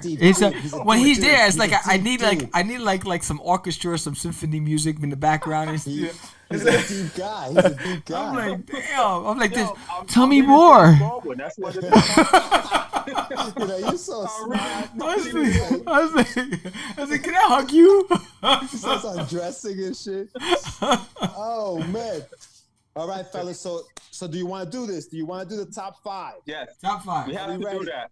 I'm going last though. So wait, let's set the table for the people that are watching. What are we talking about, George? So we are about to give you each one individually our top 5 best portrayals of a comic book character by an actor in a movie. Okay. 5 best. Okay. Now, you guys want to do them in order, or you just want to do your top 5? How do you want to do it? You want to do it in like the order? I don't even know what the order is. So why don't we just From 5 to 1. So 5 to 1. Oh, I didn't even do it in order. I just wrote my top 5. You don't have to. We just gotta do the 5. I just did random. No order. Okay. No order. All right. Cool. Who goes first? So we'll start with the boys. So let's start with Jonathan, the Psycho Syphax. Jonathan's gonna be last. Jonathan's but last. All right. So Anibal. All right. For me, now, I kept in mind that being that we hang a lot and we've hung a lot, we know each other pretty well. I was trying to purposely avoid certain people and actors and characters that I know we probably would each have on our list. So I want to flip it kind of, you know what I'm saying? Maybe, and I won't be surprised if some of them still do make your list, but okay. Let's see. And my criteria was basically red pen. Who convinced me and who sold me when I first saw him on screen? Who made me say, oh, damn, that's that character. I would have never believed it. There it is. He brought him to life for me. Wow. Super awesome. You know? I love how you set the stage. I love that. Okay. Nice. With that being said, this was a real throwback for me. And anybody that knows me and knows my artwork and knows what I like, I was big into fantasy and sword and sorcery and all that. That kind of stuff got me into it. So one of the earliest comic book incarnations that I saw on a live screen that made me say, God damn, that's fucking bad. You know, like that dude got it, was Arnold as Conan. Interesting. Wow, look at that. I forgot. I missed that one. Better, dude. They wanted another, like his whole look, everything about him fit. They couldn't do another Conan since him. Nah. Dude, that remake, bro. Every remake, the series, the TV series, everything. Yeah, you're absolutely. It's funny, they're talking about a sequel with Arnold as the king, the old Conan. Yeah. That's been in talks for years, but you know, we'll see if that surfaces. They better hurry up. That's a goodie. Way to kick it off. That's a goodie. I like Arnold that. with crutches. But okay. my next guy, okay, this is another one where it's early on in the relatively early on in the whole, you know, superhero craze and before the movies became what they became, where when I first heard it, I was like, who the hell is that? And I looked it up, I was like, what the? No, wait, no. But when I saw him on screen, I was like, awesome. Nailed it. Hugh Jackman is Wolverine. Oh, He's on my list. I know. Same thing. In the beginning, I was like, "Who's this tall, skinny dude? Playing Wolverine?" Right. Yeah. This guy's too tall. He's not too tall. But once I saw him, he nailed it. Okay. That's a classic. That first guy. X-Men. Yes. Yes. Next guy for me, and I wasn't a fan of the comic. I never followed the comic. I didn't know what it was like, but I was familiar with him through the cartoons, so I kind of had an idea, and I saw him in a few crossover comics. The personality and what he was about, and the actors RDJ as Iron Man, Tony Stark. When I saw him on screen, I was sold. I was like, "This is Iron Man. This is the man. They couldn't have got it better." Yes. I was sold on it. It made me a fan of Iron Man, which I never was before. So yeah, he got it. That's 3. Yes. The next one is actually one that I'm pretty sure at least maybe George would probably have up there, because that's probably like I've heard him say that's one of his favorite characters. And again, it was one of those guys where I was like, damn, this guy, he's too much of a pretty boy. Really, what has he done? He's coming from this drama. He's going to transform. But when I saw him on screen for the first time, I was like, oh, yes. Heath Ledger as the Joker. Yes. The Joker. That was a good. That's the one I have him as well. He nailed it, Yeah, bro. me too. I was sold. Yeah. I was trying to go far left with it, but that just left such a lasting impression. He changed it with how the Joker's perceived that I couldn't ignore it. Yes. My last one, and I think John maybe, I don't know if he's gonna have him up there, but we talk about this a lot. And again, this is pre superhero movie status that we know today. Okay, this is going back about maybe 20 years now. And I went to the movies to see this, and I knew the character from cartoons. I didn't read the comic or anything like that, but he basically set the standard for like what a superhero movie could be, what it could look like, what the action sequences could be. And I'll go with Wesley Snipes as Blade. I have those I two. went to see that with a female, and I have them too. it was one of the only times that I actually watched the movie and didn't try to grope on the guy. I was like, oh man, shut up. She's asking questions. I'm like, shh, Blade. It had me. And I wasn't trying to grope her. Yes. I wasn't being the octopus. I was like the guy, bro. The guy was badass as Blade. He basically set the standard on the fight sequence, the black leather. The X-Men was made because of him, the way they look. The Matrix was made because of the way Blade looked. All of that came from Blade. You know what I'm saying? People don't really either they're not aware, they ignore it. They don't give him those props. All of that came from that. Yes. Now the movie itself, looking back, it doesn't really hold up for me personally, story-wise, but that's a whole other conversation. But the look and the role and the casting was dead on, dude. So I love Blade. Again, that's my 5. Yeah. Good stuff. All right, George. What's up, Sammy? Good list. All right. We're going to George. So, all right, I'll go. So you have 3 out of the 5. I know you were trying to go away from them. I know, You I got 3. tried. You got 3 out of my 5. I think I know one. You have 2 of my 5. Really? Yeah. So Hugh Jackman, same reaction, right? It was like, what are they doing, dude? Like, come on, man, that's not. And then you're right. You see him on the screen, and nobody else can be Wolverine now. Now nobody can be Wolverine. That's it. That's Wolverine. So yeah, Hugh Jackman was definitely there. Heath Ledger, same thing, dude. It was the same thing. It was like, this guy's voice is too deep. Right, he doesn't look like the Joker. What are they doing? Are they crazy? What? Yeah. Well, yeah, a lot of that. So, but he did that role, and then after that, everybody wanted to be extra when playing the Joker. Now Jared Leto had to be an extra. He said, Joker. Now he had to be, more than just the Joker. He had to be a special kind of Joker. Same thing with Joaquin Phoenix. I got to go lose some weight for this role. I really got to make myself, extra weird to be the Joker. So, yeah, definitely Heath Ledger. And dude, Wesley Snipes. Dude. People sleep on Wesley. People sleep. They forget about the fact that, before there were Marvel movies as we know them now, there was that dude, Wesley Snipes as Blade. Yes. And it's funny because he knocked Robert Downey Jr. off my list. Wesley, I had Robert, and then I thought about Wesley. I was like, damn. No, I got to put him on my top 5. So Robert Downey Jr. is there, but he's not in the top 5. Then my 2 obvious ones, which we always talk about, and maybe John's going to have him on it, Christopher Reeve as Superman. Yeah, I know. That is probably number 1. Like, I avoided that one on purpose because I know it's going to be on pretty much probably everybody. His, and we talk about this all the time, his Clark Kent. Oh, yeah, From he goes from this, and the minute he straightens up and takes off the glasses, he's Superman. Like, he's Superman. You know what I mean? Like, that's how crazy it was. Right. And then the other one is a nostalgia. This is nostalgia. This is straight up nostalgia. I know you're gonna disagree, Anibal, but Michael Keaton as Batman, for me, that's the Batman. I can't diss on the nostalgia. A lot of people. And that's all. Straight up, that's what it is. Like, I can't even tell you a thing of like, you're you a have big to man look to admit it's nostalgia. Yeah, he had the look. He had the look. He had the. No, he didn't. But he got does the not look. look like Bruce Wayne. You know what I mean? What in the But- world can make a brown-eyed girl turn blue? but he was crazy enough when he says, "You want to get nuts? Let's get nuts." Like, Yes. you know, that was I don't know. He just did it for me. So that's my list. All right. Yeah, that's my list. Here we go. Here comes Sam coming from left field. Vera. Here comes Sam coming. Vera So you guys all know. Move that phone. Move that phone. You Move guys that- know how move I that phone. feel about this specific thing. So, John Leguizamo's clown in Spawn, I thought was awesome. That's Yeah, right. I'm a big Spawn fan, and when I envisioned the clown, John Leguizamo nailed it. You He's know? actually my favorite part of that movie. Yes, he was the standout character in the movie. You know, so then the reason why Suicide Squad stuck out to me was because of Margot Robbie, her character, Harley Quinn. She nailed it. She kept me agree. going the whole agree. movie. You know, she had my attention from start to finish. And so I believe she nailed it as well. I have Wesley Snipes for the same reasons you guys have him. I have Heath Ledger for the same reasons you guys have him.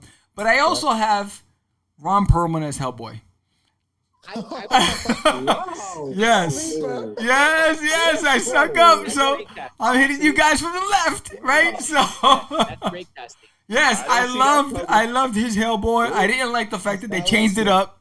You know, I believe, you know, he was both movies, the ones he was in. I yes, loved it. both of them. I mean, he had the swag, he had the humor. Yes, he had the He bravado. looked just like him without the plastic. Without Yes, anything. yes. He looked just like him. Yes, yeah. So Word. that's You gonna put your makeup on? Nigga, I got my makeup on. One makeup. so that's my 5. That's good. Yes. That's good. All right, Johnny, your turn, baby. All right. My 5 is first. I gotta say honorable mention. I know I'm not supposed to do this, but honorable mention. and now he added a Margot 6th. Oh, Yeah. Margot Robbie as Harlequin. yes. There you Honorable go. mention. There you go. There you go. But number 5, Black Panther, Chadwick Boseman. Number 5. Rest in peace. Number 4, Jack Nicholson tied with Heath Ledger. Batman. Well, Joker. Number 3, Wolverine, Hugh Jackman. Number 2, Blade, Wesley Snipes. And number 1, I thought everybody would have this for number 1, Christopher Reeve's Superman. That's mine. I also wanted to go last because I really want to dedicate a moment to basically do a legendary shout out to Chadwick Boseman and really speak about what that brother did, not just for comics, but as an individual inside of the role and outside of the screen for comics. I mean, what he did really was bigger than life. In a span of 4 years, he did like 7 movies with a resume of films that trumps most Nice. that Beautiful. trumps most top tier actors. Yes. He did Get On Up, James Brown, Jackie Robinson, correct? For Jackie Robinson, 42, yeah. 42, yeah. Black Panther, and then he played Thurgood Marshall. And it was like a slew of 7 movies, I think, total in like, let's say, a 5-year span. Now, even if you take the top actors, who has that list of pedigree of people in history back to back on a resume, on a film resume in such short time? Jonathan, Not to mention, fun fact. Provide a fun fact. that's a fact. Who sponsored him in college? Denzel Washington. There you go. There you go. And his teacher was Felicia Rashad. Yes. Crazy, huh? Yep. You know, but what impressed me about him was his ability to capture your attention through his passion and his voice outside of film. You know what I mean? And he made great movies and he brought those characters to life. But I think it was what he did on the outside of film that was more impactful for me. And it's disheartening when you see someone who can have such an impact on society, a positive impact, and their light is dimmed so short and so early in their life.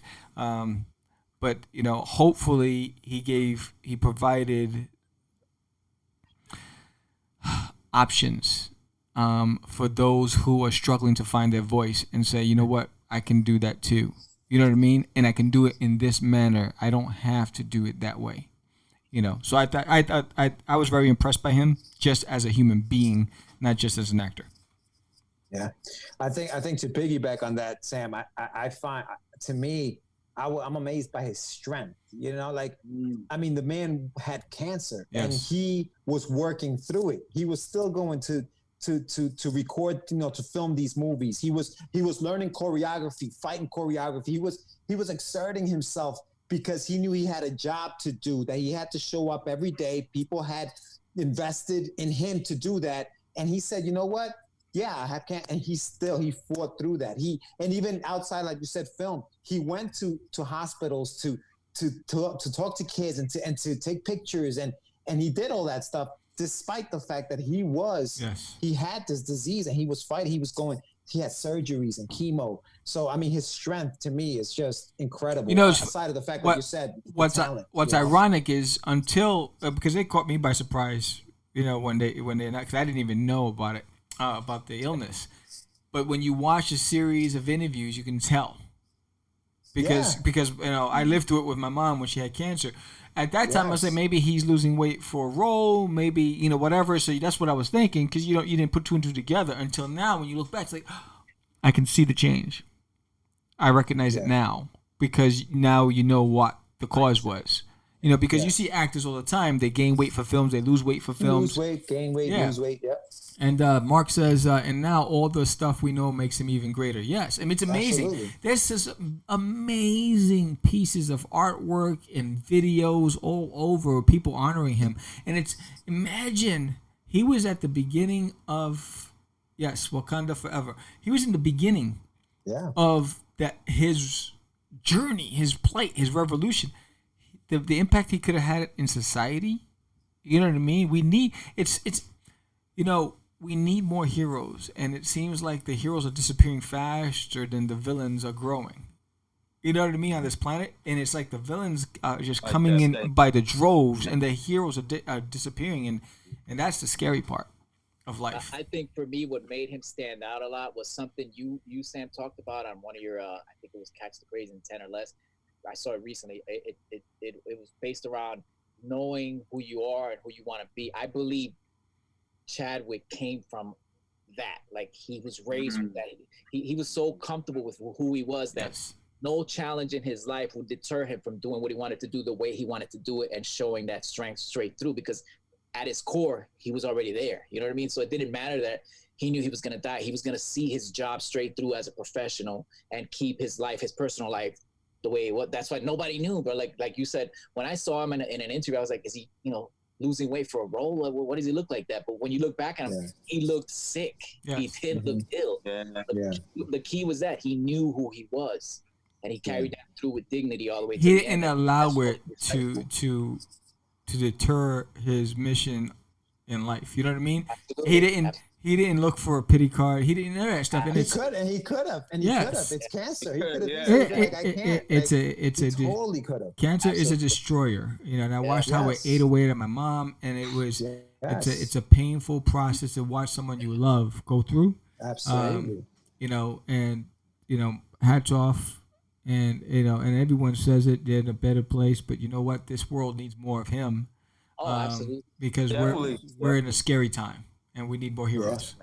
Yeah, no, I agree, dude. It's weird, man. I used to watch him and like, like just appearances, or like he used to go to a lot of like basketball games. And I always used to say to myself, this guy doesn't smile much. You know what I mean? Like, he doesn't, and I was thinking, why doesn't, like, he's the Black Panther dude. Like, come on, bro. Like, and now I know. Now I mean, he was probably a lot of the times when they catch you off camera when you're not really, and he just looked like he was thinking about something. Like, he just wasn't, and it was this. He was battling this. And you know what it is to know, like you said, cancer is a destroyer, to know that this is going to kill me, dude. Like, it's eventually going to end. And like, he was so young, 43, bro. It's crazy. Yeah, it's sad. Yeah, It I really lost is my sad. mom when she was 42 to cancer, and See? it's like when it strikes fast. When you get diagnosed, and bless the people who come out of it. But when that thing is in that what is it, that stage that they call it when they say, oh, it's like a hibernation. Then the hibernation stage. Yeah, remission. When it's in remission, it's just waiting. You know what I mean? And it's scary to know that you have this in you that's just at any moment can just decide, you know what, it's time. And but we were fortunate enough to experience him, to hear the messages, the positive messages of strength and unity and prosperity that came out of him. So I think, if we focus more on those positive influences and less on all of the negative drama that's out there, I think there's a lot will come out of this. This year? This year's just crazy. Yeah, this year's crazy. I think that what we get from the media also needs to be more positive things about the positive things that people are doing in this world, and stop inundating us with all that negative. I mean, we know that there's evil out there. We know that there are bad things happening. I think that they need to, kind of like. I'm not saying focus less on that and more on this. I'm just saying balance it out, man. Yes. Let us see that there are good people out there. And Chadwick was one of those amazing individuals and wonderful people. And Johnny, thank you so much for doing this, man. I know this was your idea to give him a yeah, tribute, I really want to do that. And just want to show this last picture of him in a positive light. This is like the top looked at picture. I believe it's the top picture. On Twitter, yeah. On Twitter, yeah. Picture. That is honor, that is pride, that is a king, and that's hope. So if anybody y'all get down at any point, remember his example and try to live through him and just keep fighting. You got something to leave on this world. So yeah. Wakanda forever. I think we should throw up the sign, brother. Throw up the sign. Throw it up. Wakanda forever, baby. Yes. We miss him. We love him. Yes, and I do want to acknowledge the fact that Ray Alicia did subscribe today, so thank you for subscribing and being number 208 on our YouTube channel. Thank you so much. Thank you, Ray. Good looking, buddy. This was a great segment today. Yeah, man, this is fun. Yeah, this is really fun. This is fun, dude. We got to do more of this. We got to get together again. Yes. The brothers. Yeah. Crazy. So I challenge you guys to come up with topics, and we'll do this again. So I really did enjoy this, and I was like, Joe, he still has a list. He still has a list. He's like, make it rain. Make it rain, but you know what? Eddie Murphy with that joke, you know what I'm talking about, right? Oh, that's my topic. Yo, that's my topic. Topics everywhere. Pardon me, man. That's my topic right there. But I don't deflect. I'll answer anything you ask me. I don't deflect. So. Yes, JD Calderon, when I did his show, he's like, do you have anything you want me to ask you or talk about? I said, ask me whatever you want. And, so I'm an open book. So you ask me no questions, I'll tell you no lies. No, but this is good. This was a really good, I had fun. I enjoyed it. I didn't have to tell any stories today, so that was cool. Tried to get to you. Slid out of that. Out of the setup, Sam. You good? You know me. He said, "You good? You know me." Slippery when wet. Yes, there it is. But George, you? What? ¿Qué pasó? Anything you want to share? Oh no, dude, I'm good. I think we had a great time talking to the guys. I think for sure we should do this, or maybe like something on a monthly basis. Maybe. I'm down for that. We come up with some stuff. We make this list. Come discuss. We debate. Top fives. Raffles. I mean, this is fun. Just us. Just Yes. I'll have my special jug with my teddy bear. Okay. He deserved it that time. so Well done, Sam. You can't even get mad, John. I can't. I did that. You asked for that one, bro. You set yourself up. You can't even get mad. He put on his teddy bear cup. He said, who's that, Paddington? Is that Paddington? Oh, it was a wrap. Oh, John, you crazy. Oh, with that being said. But we'd like to give thank you to Junior, to JD, to Jay Salazar, to Mark, to Jer, to Mike. Mike disappeared. He asked one question and he was gone. Mike was gone. Mike was like, Jay Salazar. Shout out to Jay, who was sitting in his parking lot in his car like a creep listening to the show. I love that. Yes. That's amazing, dude. Yes. Ray Alicia. And who else we had? We had Michael Sammartino. He came and went. And he's yes. So, but thank you all for joining. Tonight we also have the at 9:30 it aired. Which was the What's in the Box episode 2, and it was my shipment from Midtown Comics. Huh? That's a hot tune, man. That whole the tune he likes to Yo, we gotta come up with a little thing. You guys need more music, bro. I can't say that enough, bro. More rapping. I want to see George dropping bars. Oh, I told you I can do it. He's down. He's down. Oh, it's the Medina. George will drop is the Dreamer. Anibal's ready to hear his name in a rhyme. I would love that, bro. Drop. John, where's Lyrical Style Lee, bro? You gotta. It's coming out. I gotta find that.